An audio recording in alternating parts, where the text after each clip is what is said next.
Assalamualaikum warahmatullahi wabarakatuh. Kembali lagi di channel Login Ribbon ya. Hari ini kita akan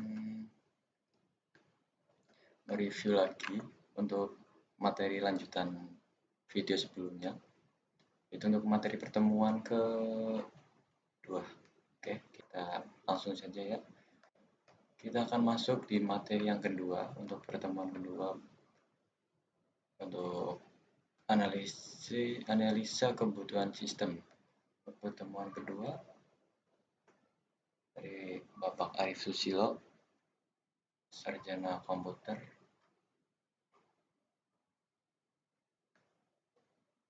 Oke, kita review lagi, kita buka dulu materinya.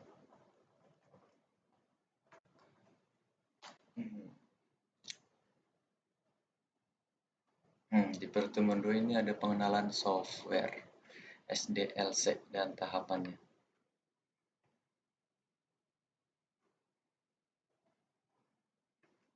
Oke, sebelumnya kita masuk dulu pengertian software atau perangkat lunak. Software atau perangkat lunak itu adalah sebuah serangkaian program komputer, prosedur, dan dokumentasi yang melakukan berbagai tugas pada sistem komputer. Software ini itu sebuah perangkat lunak seperti manusia. Itu software itu sebagai isinya, program-programnya seperti ada roh, ada segala macam. Nah, seperti perangkat kerasnya itu jiwanya, raganya gitu. Raganya, sorry. Kalau jiwanya itu sebagai softwarenya. Oke, kita kembali lagi ke dunia komputer. Ada dua jenis utama perangkat lunak, yaitu perangkat lunak yang untuk aplikasi, yaitu ada seperti Office, Microsoft Office, ada seperti Adobe Acrobat dan lain-lain. Seperti untuk pengolahan ada spreadsheet dan aplikasi bisnis lainnya. Yang kedua itu ada perangkat lunak untuk sistem, yaitu sistem operasi seperti contohnya ada Windows, ada Linux dan sebagainya. Nih, jenis-jenis perangkat lunak. Di dalam jenis-jenis perangkat lunak sistem, yaitu mengelola daya komputer dan memberikan antarmuka atau user interface untuk pengguna dan menjalankan program. Driver perangkat keras memungkinkan sistem operasi berkomunikasi dengan perangkat keras seperti printer, keyboard, mouse.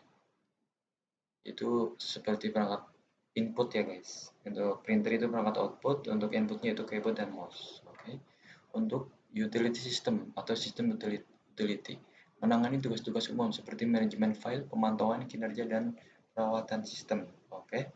Untuk perangkat lunak aplikasi itu perangkat lunak produktivitas seperti pengolahan kata, seperti word processor, contohnya Microsoft Word, Google Docs, dan lain-lain.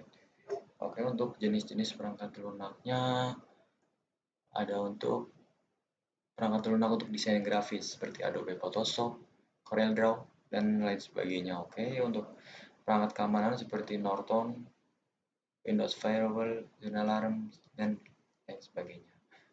Oke. Ada juga untuk perangkat lunak untuk pengembangan atau development software seperti Visual Studio, yaitu seperti kita untuk membuat web, seperti kita untuk membuat aplikasi atau website ya guys. Oke, ada juga untuk navigasi, Google Map, Waze, dan lainnya. Ada untuk database, yaitu MySQL, SQL, dan lain sebagainya. Ada yang untuk hiburan juga, seperti Windows Media Player. Untuk jaringan juga ada, yaitu seperti Google Chrome, Mozilla Firefox, Gmail juga. Ya, untuk perangkat lunak sistem cerdas atau AI ya, seperti Siri, asisten Google atau Google Assistant, dan sekarang ada yang terbaru yaitu Bard AI ya guys. Untuk perangkat lunak open source itu Linux.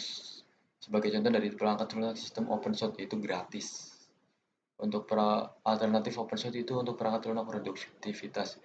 Penting untuk memilih sebuah perangkat lunak yang sesuai dengan kebutuhan dan tujuan penggunaan, serta memastikan legalitas dan keamanannya. Perangkat lunak yang tepat dapat meningkatkan produktivitas dan memberikan pengalaman pengguna yang lebih baik. Oke, jenis perangkat lunak seperti tadi ini untuk penjelasan contoh-contoh tadi. Oke, kita lanjut lewat saja. Nah, ini yang seperti judul SDLC,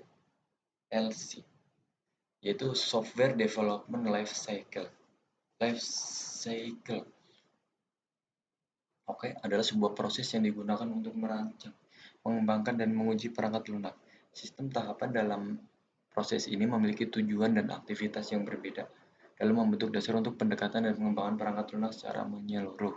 Oke, tahapannya seperti apa sih? Ada beberapa fase, yaitu ada perencanaan, planning, ada analisis, desain, implementasi, uji, testing atau untuk mencoba, ada implementasi, development, ada pemeliharaan atau maintenance. Nah, catatan penting untuk literasi dan siklus hidup rekayasa perangkat lunak. SDLC dapat linear, waterfall, atau iteratif. Misal, metode Agile. Metode iteratif memungkinkan pengembangan bertahap dan penyesuaian berbasis umpan balik. Oke, untuk sangat penting untuk keberhasilan sebuah proyek. Manajemen proyek. Proyek yang baik melibatkan perencanaan, pemantauan, dan pengendalian dan memastikan proyek berjalan dengan sesuai rencana. Oke, lanjut. Ini penjelasan dari tahap-tahap SDLC yang tadi. Dalam tahapan perencanaan dalam SDLC, tahap perencanaan sangat penting karena menciptakan fondasi yang solid untuk proyek pengembangan perangkat lunak, membantu menghindari masalah di kemudian hari, dan memastikan keberhasilan seluruh proyek. Oke, nih ada manfaat dari perencanaan dalam SDLC. Itu bisa memastikan mengidentifikasi risiko, membantu dan alokasi sumber daya yang efisien, menentukan jadwal proyek, memberikan dasar dan mengendalikan perubahan dalam siklus. Dan pengembangan tahap perencanaan sangat penting karena menciptakan fondasi yang solid untuk pengembangan perangkat lunak, membantu menghindari masalah di kemudian hari, dan memastikan keberhasilan keseluruhan proyek. Jadi intinya untuk materi ini, dalam materi SDLC, itu kita untuk bisa membuat sebuah dokumentasi, itu dari mulai perencanaan, untuk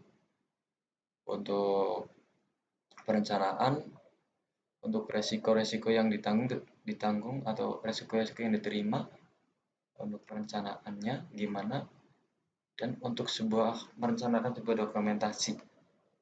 Keberhasilan sebuah proyek itu jika dokumentasi itu tertata dengan baik. Oke, di sini untuk materi pertemuan 2 cukup sekian. Terima kasih. Kita lanjut untuk part berikutnya, part 3 ya, untuk video pertemuan 3. Oke, saya ucapkan terima kasih telah menonton. Seperti biasa, jangan lupa untuk mengakses video, untuk mengakses materi di eCampus. Oke, see you next time. Assalamualaikum warahmatullahi wabarakatuh.